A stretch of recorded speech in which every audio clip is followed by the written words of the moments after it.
আব্বা কি রে আব্বা, ঘরে গেলাম আন্নে নাই, আম্মু নাই, ঘরে তোর মহিলাকে বারো কয় কোন সেলিম। কি রে আব্বা, তো কিছু বুঝলাম না। আম্মা কন্ডে আয় আন্নে তুয়াইতে ব্যাগ কিছু তুয়ার আয় আন্নে আইনু অন আন্নে আয় আইছি। কি রে আব্বা, কি যে আন্নে গো? তুই তোমার আম্মার কথা জিজ্ঞাসা না? ওই কবরস্থানে তোমার আম্মা গুঞ্জার জীবিত থাকতে তুই তোমার আম্মার খোঁজ খবর রাখো না। আর আমার মারা গেছে। তোমার তো অবশ্য আব্বার কোনো অভিযোগ নাই। তোমার আম্মাও তোমার লাই দোয়া করে গেছে, কইছে আল্লাহ আর হুতে আন্ডারে যে কষ্ট যে ক্রাইসিস দিছে আপনি অন্তত পক্ষে আর হুত বুয়ে হইলে আর হুতের ওই কষ্ট ওই ক্রাইসিস দিয়েন না। তোমার আম্মা মারা যাবে ঘরে কাফনের কাপড় কিনবে টেন পর্যন্ত আব্বার কাছে আসিল না। ঢাকা তুন সিটাং এতন ঢাকা ঘুরতে ঘুরতে ঘুরতে ঘুরতে শেষমেশ গড় পর্যন্ত বেশি এলাইছি শুধুমাত্র তোমার আম্মারে বাঁচাই ফেললাই বলি। অথচ তুমি ব্যস্ত আছিলে তোমার শ্বশুরের এলাকার, তোমার শ্বশুর, তোমার শাশুড়ি, তোমার হালি, তোমার বউ হেগুনের লয়।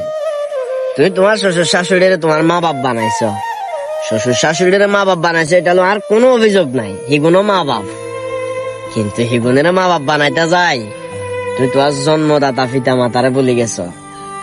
শেষ একটা সময় তোমার আম্মা অনেক কষ্ট করছে, অনেক কষ্ট করে এই মহিলাটা দুনিয়ার মায়া ত্যাগ করছে। আর তফিকে জিদ্দুরা আসিল, আর কাছে যত সয় সম্পত্তি আসিল একে একে সব বেচিয়ে লাইছি, নিরুপায় গড়জন বেচছি, সব টেয়া খরচ করিয়ে লেবার হর তোমার আম্মারে বাঁচাইতে হারি না। তোমার আম্মা মারা যাবে হরে কাফনের কাপড়ের টেয়ালে বলি কয়েক জায়গায় ঘুরছি, কয়েকজনে দিব কইছে, কয়েকজনের মোবাইলে তুমি তোমার ফোন দেয়াইছি একের পর এক।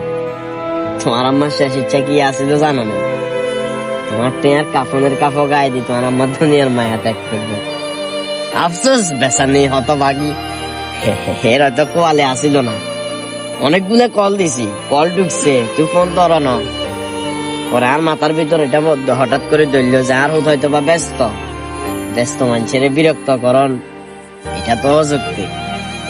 সমাজি এলারা অঙ্কা বেগুনে মিলে টেয়া হইসা তুলি আবার দে, একবার এতের ঘরে একবার ওতের ঘরে সাইডিয়া খাই, কোন রকম চলে। আর তো গর নাই, বাপের যে বিড়ে আসিল তোমার আম্মারে সুস্থ করবে চিন্তা করি এটা ওইজন বেশি এলাইছে।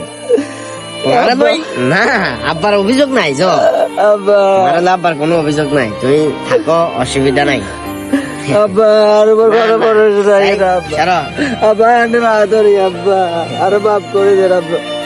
মানুষ আসলে জীবিত থাকতে কদর দিতে জানে না, মারা গেলে মানুষের আন্তরিকতা ভালোবাসা বাড়ি যায়।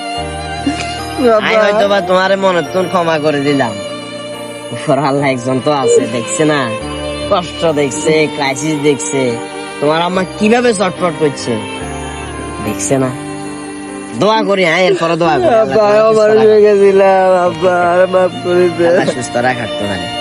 দাঁত হারালে দাঁতের মর্ম বোঝা যায়, সেভাবে প্রিয়জন হারালে প্রিয়জনের কদর বোঝা যায়। প্রত্যেকটা ছেলে মেয়ের মা বাবার যত্ন নেওয়া উচিত, কারণ মা 10 মাস 10 দিন যে ছেলেকে কষ্ট করে গর্ভধারণ করে সে ছেলে তার মূল্য দিতে জানে না। সবাই মায়ের যত্ন নিবেন, বাবার যত্ন নিবেন। ভিডিওটি ভালো লাগলে শেয়ার করে দিবেন। ধন্যবাদ সবাইকে।